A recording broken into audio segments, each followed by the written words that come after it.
And it is the best bit of advice that I ever got was there are no rules. Mm. And anyone who tells you there are rules is wrong, because there aren't. And the truth is, the reason why you know that is because there is a Quentin Tarantino. Yeah, exactly. And because there is, Martin Scorsese's Goodfellas is a testimony to voiceover. If you're going to make a rule and then have such amazing departures from that rule, then the rule doesn't make sense. So we call them tools. Yeah, a good tool is don't use voiceovers, simply because it frees you from, or it forces you to create the scene. Because voiceover does alleviate the pressure of creating a scene, because you can just have the person say what happened. And don't get me wrong, voiceovers and monologues are great things. Yeah. But I think you've got to be very experienced. But it makes you lazy. It's lazy writing. You've got to be experienced to do it. But it's like I say to my daughter, because she's quite interested in the writing. I don't know whether she'll take it up, but I'll say, you get all these screenwriting contests. And I'm like, if Quentin Tarantino had put Reservoir Dogs in any of those, they'd have threw it out. Yeah, because, absolutely. It's like you say, you've got to find your own voice, definitely. Yes, yeah. And that's the truth of it is, for every rule that people say is law, that you have to do, there is the contradiction that was a wild success. So somewhere, and because some stories, like Sherlock Holmes, technically Sherlock Holmes is told almost expressly by Watson. If you read the books, it's Watson's account of what's going on. And I do enjoy a Sherlock Holmes that will lean towards Watson's voiceover, giving Watson that, because in a lot of ways, I think Sherlock Holmes is romanticized by Watson, and without that interesting intrigue, you are missing out on one extra layer of storytelling. But that's just not to say that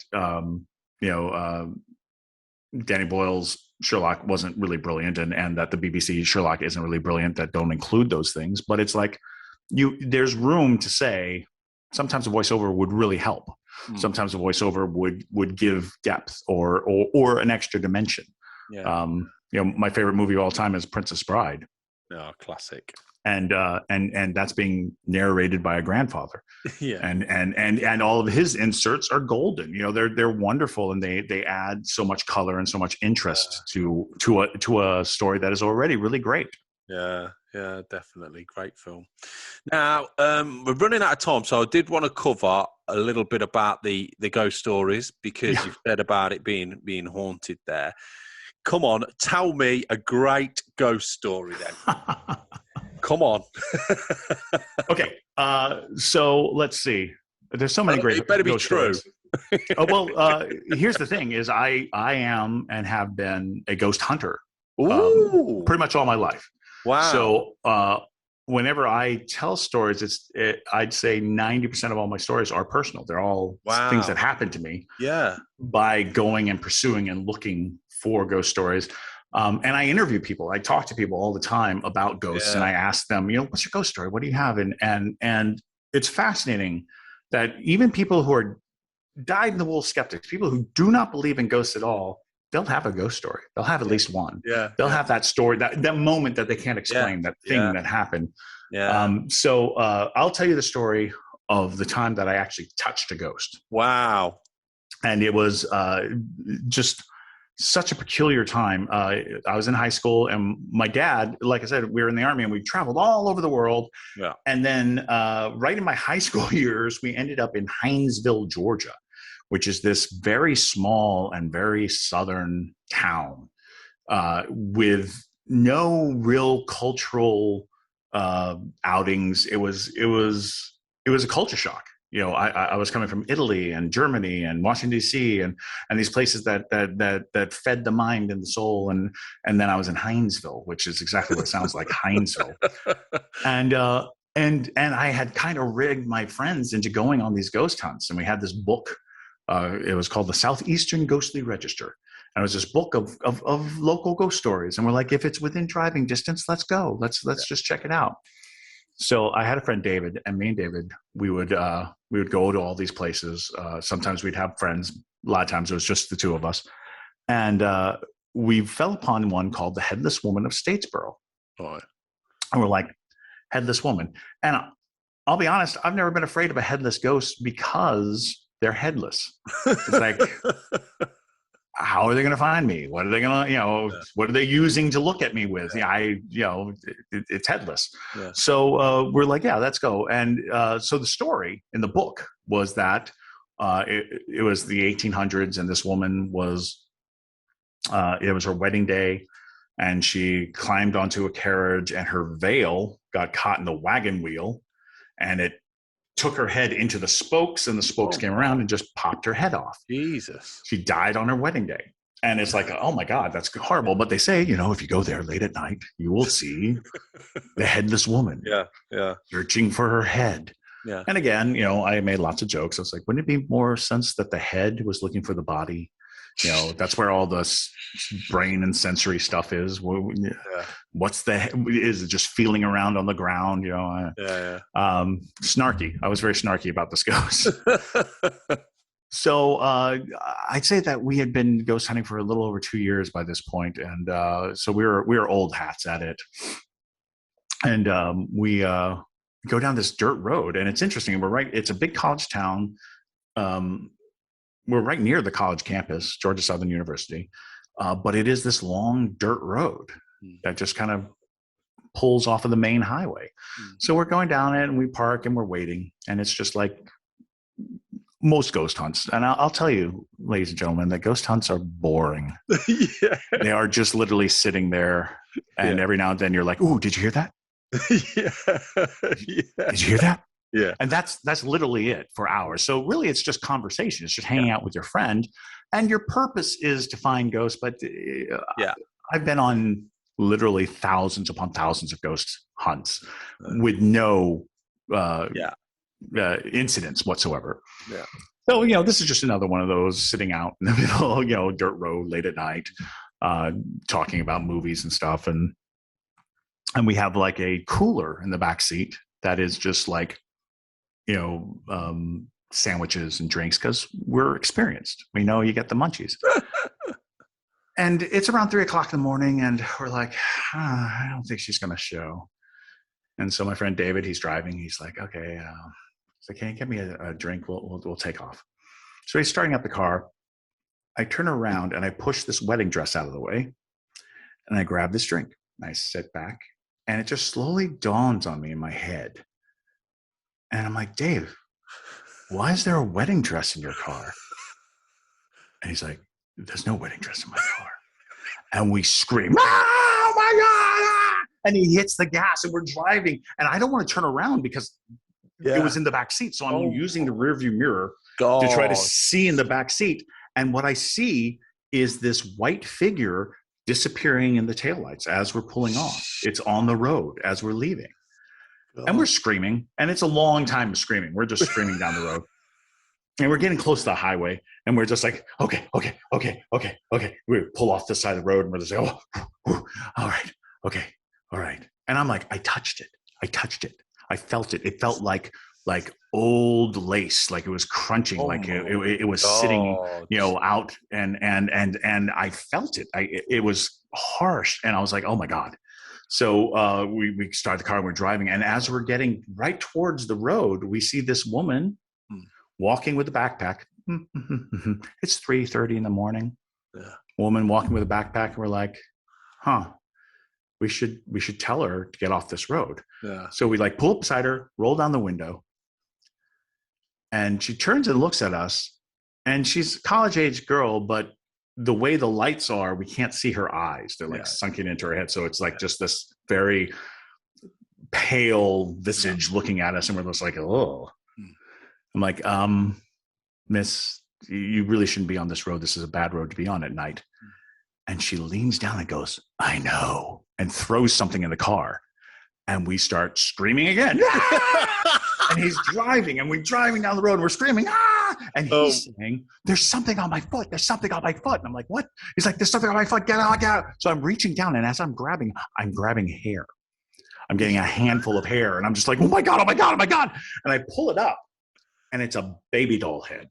Oh my God. And it's one of those baby doll heads that if you sit it up, the eyes open. So it's like blinking at me. And I'm just holding it. And I'm like, no! And we're driving. And we drive all the way to, all the way home. And we have this doll head. God. And for years, it was the back and forth between us. We were like, I'll bet you the doll head that you can't eat that whole, pizza. I'll bet you the doll head. And it would go back and forth between us. The last one was he bet me that I would join the army. And I said I would never join the army. So he got the doll head. But we took the doll head to a antique dealer. Yeah. And asked him what he could tell us about it. And he was like, well, this is a really, good example of mid-1800 doll making. Wow. Somebody threw an antique doll head into the car that night. And we were just like, that is mad. That is just, oh my God. I shit myself. Oh my word. But isn't it, it's a fascinating world, because I had a modern day witch on the show, I think. Oh, fantastic. And she was, if you get a chance to listen to it, it was about a year ago, Tiffany, and the stories. But it's almost, it's like, we say ghosts, but that's a disservice, really, isn't it? Because, it is. Yeah, we see the films and the scare, but the reality is, we're just a conduit. This is just a body. The energies and things that are happening in life, it's got to go somewhere. I can't say I believe in ghosts because I've never really seen one, but I've felt things and I've thought things, and it's an amazing. Yeah, it's always interesting because I always say I believe in ghosts, but the truth of the matter is I believe in something.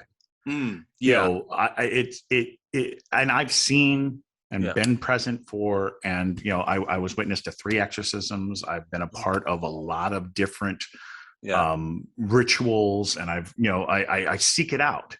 But I come to this kind of distinction that it's all about a perception and an ability to perceive.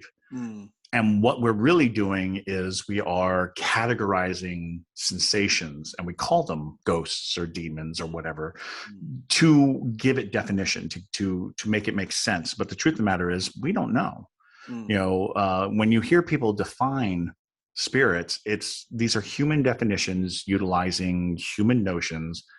These are things a little beyond us. No matter how experienced we are in the paranormal, it is beyond our scope. It is. It just is. And I always think of the brain as like a radio station, or not a radio station, a radio. Yeah. And the reality we live in is a radio station that we tune into. And things can happen that kind of knock us off the tuner, and we still have all of our reality, but we're just a little off. So we're receiving some other, broadcast.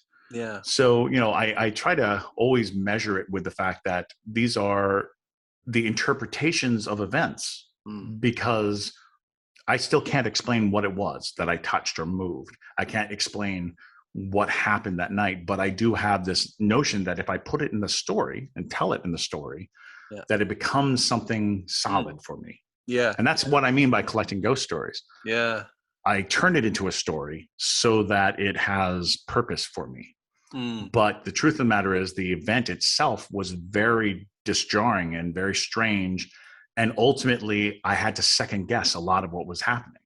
Even today, if I really thought about it, I was like, did I really touch something? Did I really see something? Yeah. I can only stress the sensation of the moment. Yeah. And so I solidified it into a story. But the truth of the matter is, if pressed, I would say I can't be 100% sure. Yeah, of course. Yeah.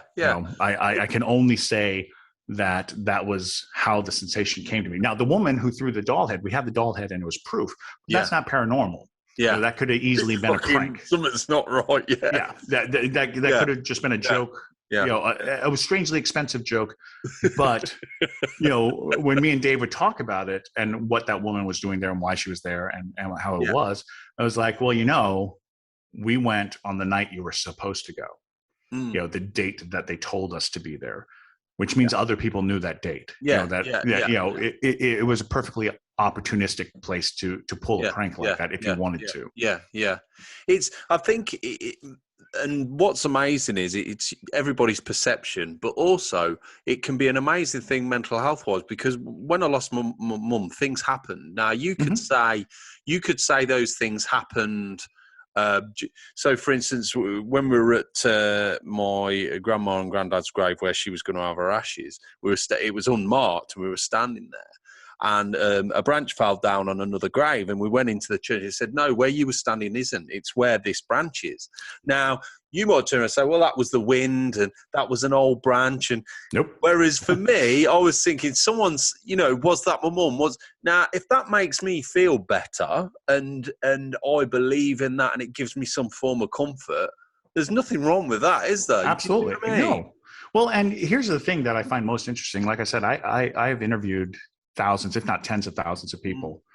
And the most common ghost story I have is on the night my ex died, they visited me in my dreams. On the night my uncle died, my grandmother, my husband, anything died, they came to me and told me it was going to be okay. They always have messages of comfort. And I'm like, that is not a coincidence. That is, and it makes the most sense to me. Like, wailing ghosts, lamenting their murder or whatever, will never make as much sense as someone coming back to the people they love to say it's okay. I'm all right. Everything's going to be fine. That to me is a much better ghost story than any other. You can. It's just not as dramatic. It's not as much fun as someone chucking a baby doll head at you. But I think that it is, because it's the most common. It's the one I believe the most. The one that truly I'm like, it's about connection. It's about the connections you make in life. And after you're dead, those connections should be the strongest connections. The strongest connection in life should be the strongest connection in death. That just makes sense to me. Yeah, definitely. Now, I always ask my guests for a bit of advice, so it could be a bit of advice that you've been given or you've had. Have you got any advice you could sort of give our listeners? Don't wait to do the things you love. Don't put it off. You live in a world that suggests that you can put off doing things you love, that you can save it. Your hobbies, the things that you're passionate about, that's who you are. So don't wait. Don't put it off.